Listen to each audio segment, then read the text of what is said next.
Dear students, I am Israrul Haq, teaching you class 11th English, and our topic on the study is discovering Tut.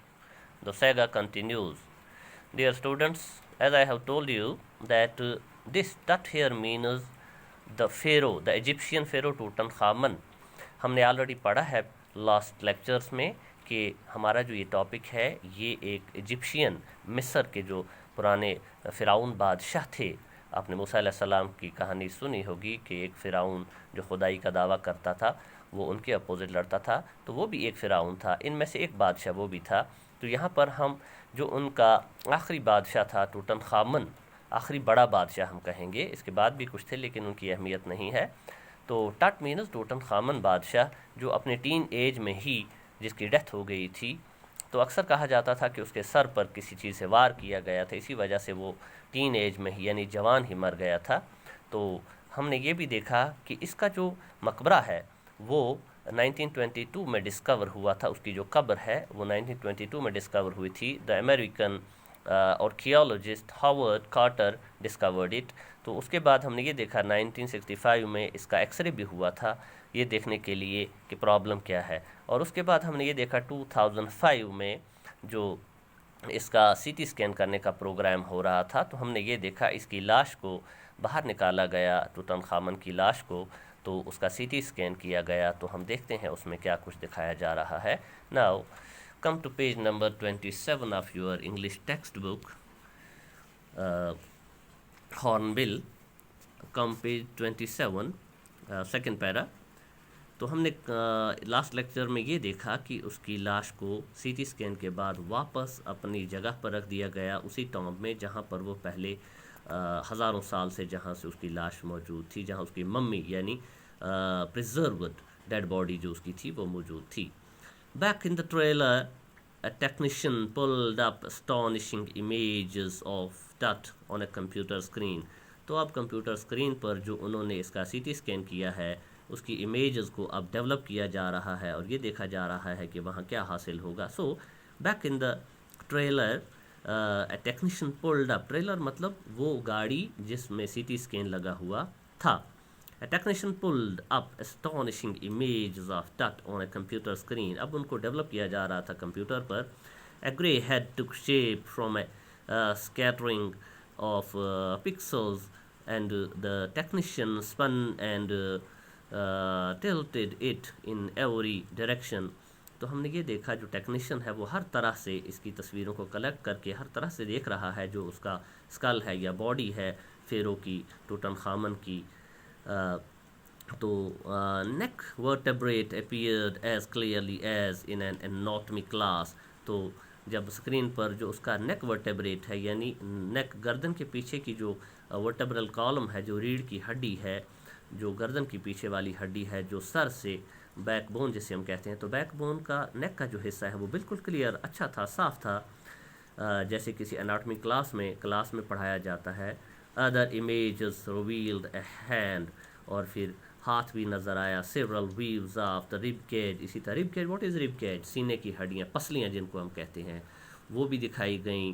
And a transaction of the skull, और फिर जो school यानी sir, school मतलब है sir, head, तो head की सब हड्डियों को दिखाई गई, उसका हाल दिखाया गया। But for now the pressure was of, लेकिन अब तक जो पहले सोचा जा रहा था कि इसकी बॉडी में कोई नुकसान होगा, कोई चीज़ दिखाई देगी, लेकिन वैसा कुछ भी नहीं दिखाई दिया। So pressure was off. Sitting back in his chair ज़ाई हवाज स्माइल।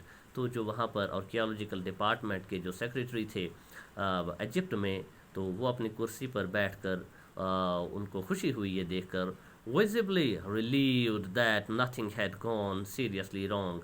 तो उसने ये देखा कि जो टट की बॉडी है उसमें ऐसा कोई बड़ा नुकसान नहीं है, उसके सर में कोई चोट नहीं है, उसका कोई हिस्सा यानी कोई हड्डी, कोई पार्ट ऑफ बॉडी गायब नहीं है।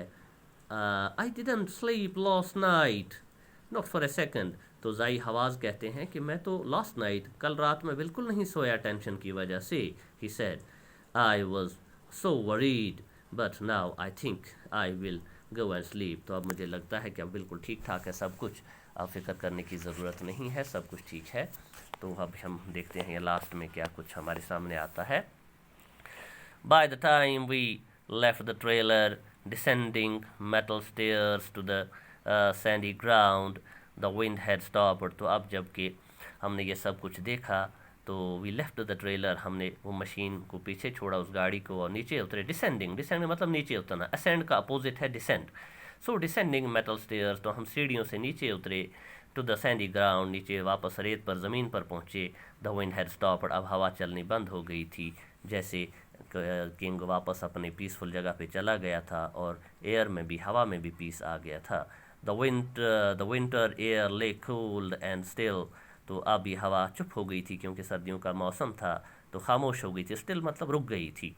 लाइक डेथ इटसेल्फ, बिल्कुल जिस तरह मौत खामोश होती है, चुपचाप होती है.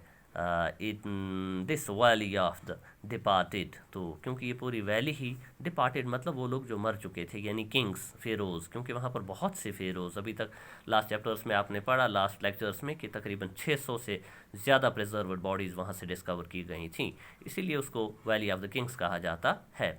Just above the entrance to that storm stood Orion, तो that is who is this Orion, तो ये यहाँ पे ये कह रहे हैं कि उसके टॉम के ऊपर सीधा आसमान में लगता था जैसे god Orion. That is god of afterlife, god of afterlife Orion. The constellation that ancient Egyptians knew as the soul of Osiris. Osiris जो था इजिप्शियंस के लिए वो गॉड ऑफ आफ्टर लाइफ था, यानी मरने के बाद वही देवता जो है वो दोबारा ज़िंदगी देता था. तो उस बेस पर जो इसका टॉम है उसके ऊपर एक constellation, constellation means group of stars, Orion.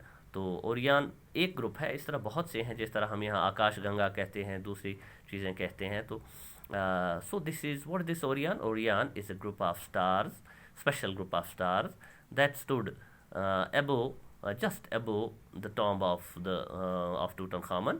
तो ऐसा लगता है जैसे वही आफ्टर लाइफ का जो देवता है, Osiris, God of after life, तो उसी के नाम पर उसका ओरियन का नाम भी रखा गया है. The God of the after life watching over the boy king, जैसे वो देख रहा हो आसमान से कि मेरा जो ये बादशाह था, मेरा जो ये किंग था, जो मुझे मानता था, उसको वापस अपनी जगह पर पीसफुली रख दिया गया है, अब कोई परवाह नहीं है. तो dear students, here we complete this informative topic about the Egyptian pharaohs. तो बहुत इन्फॉर्मेशन इस बारे में हमने हासिल की कि कौन ये इजिप्शियन फेरोज़ जो 3000 years back to 4000 years back ये लोग मिस्र में हुकूमत करते थे, और ये वर्ल्ड में जो 4 मेजर सिविलाइजेशंस थी उस वक्त, सबसे जो डेवलप्ड लोग थे उनमें से एक थी. अदर 3 आर, इसको तो नाइल सिविलाइजेशन कहा जाता था, और जो बाकी थे that was Mesopotamian civilization, Indus Valley civilization जो यहाँ भारत में थी, तो और then Shang civilization of China. तो ये 4 बड़ी सिविलाइजेशन थी उस वक्त में, उनमें से एक ये भी थी. तो यहाँ पर मैं ये कहना चाहूँगा कि एक चीज़ यहाँ पे क्वेश्चन ऐसे ही रह जाता है कि फिर इस टूटनखामन की डेथ कैसे हुई थी. तो ज़ाई हवास बाद में क्लियर करते हैं कि उनकी एक टांग टूटी हुई थी. तो वो ऐसे पता लगा कि उनकी टांग क्यों टूटी हुई थी, क्योंकि उसमें जो रेसिन था जिससे बॉडी प्रिजर्व की जाती थी, वो जो बोन मैरो है उसमें देखी गई रेसिन अंदर गया हुआ. तो उससे पता लगता है कि उसकी जो एक टांग थी वो टूट गई थी, और अंदाज़ा किया जाता है कि अपनी मौत से पहले उसका एक्सीडेंट हुआ था टूटनखामन का. तो उस टांग टूटने की वजह से बॉडी में अंदर ही इन्फेक्शन हो गया था, और उसी की वजह से उसकी डेथ हो गई थी. So that's all about this chapter. Then I am going to send you the notes of this chapter through WhatsApp. Okay.